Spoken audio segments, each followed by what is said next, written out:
मैत्रिणींनो, मी तुमची आवडती मैत्रीण कल्पना। आज मी तुम्हाला कोकणातली मी तर पश्चिम महाराष्ट्रामधली किंवा कोकणातली नाही आहे, मी मराठवाड्यामधली आहे। पण मला पावसाळ्यात ज्या ज्या भाज्या येतात ते खायला खूप आवडतात। त्यातलीच एका माझ्या फ्रेंडनी ती कोकणात गेली होती, तर तिनं कुरडूची भाजी घेऊन आली। ही पहा ती कुरडूची भाजी। तर आज मी तुम्हाला कुरडूची भाजीची रेसिपी तिनं सांगितल्या पद्धतीने मी करत आहे।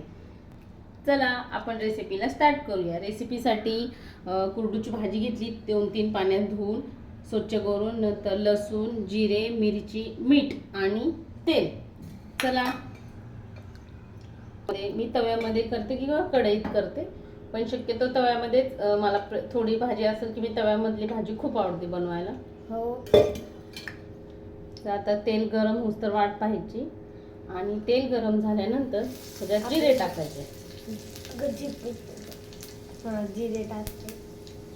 ते थोडेसे तडतडले की थोडंसं लसूण टाकायचा। शेसलेला लसूण शेसून घेतलाय पाट्यावर, जेणेकरून त्याच्यातलं सगळं त्या भाजीमध्ये त्या लसणाचा अर्क जावं यासाठी।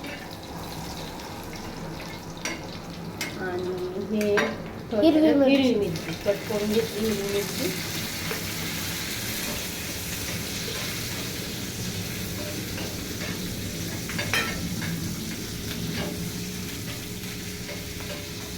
आता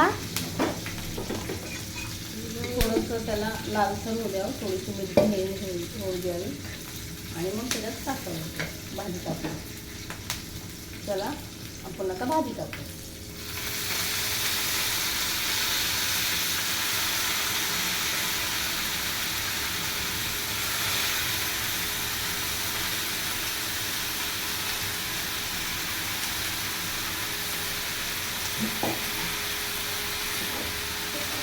थोडीशी त्याला हलवून घेऊ, कारण लगेच मीठ जर टाकलं तर त्या भाजीचं पाणी सुटलेलं असतं ते सुकून जाईल। आणि मिठाचं प्रमाण आपल्याकडे नेहमीप्रमाणे माझ्याकडून नेहमीप्रमाणे काय होतं की पालेभाज्यात मी अगोदरच मीठ टाकलं की भाजी खारी होते, खरट होते। मग त्यापेक्षा मी भाजी जरा थोडीशी वाफेर उकळू देते आणि मगच मीठ टाकते त्याच्यामध्ये।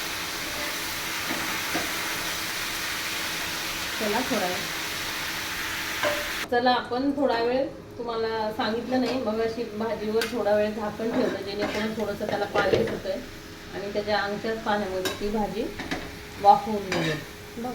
तर आता भाजीचं प्रमाण आपलं थोडंसं जे पाणी आहे ते सुकलंय, भाजी पण थोडी हे झाली, तर आपण त्याच्यात आता मीठ टाकतो।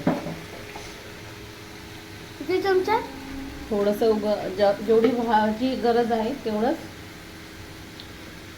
मिठाचं देखील प्रमाण ठेवावं।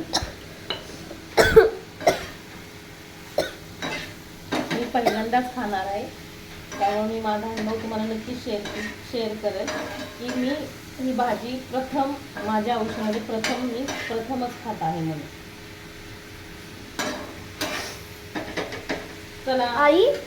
चला आजच्या ब्लॉगमध्ये इतकंच। थँक्यू। लाईक शेअर माझ्या चॅनल तुम्हाला आवडले असेल तर तुमचे पण मला कमेंट करून सांगा की कशा, म्हणजे तुमच्याकडे कशी बनवतात ही भाजी बनवण्याची पद्धत पण मला सांगा। थँक्यू।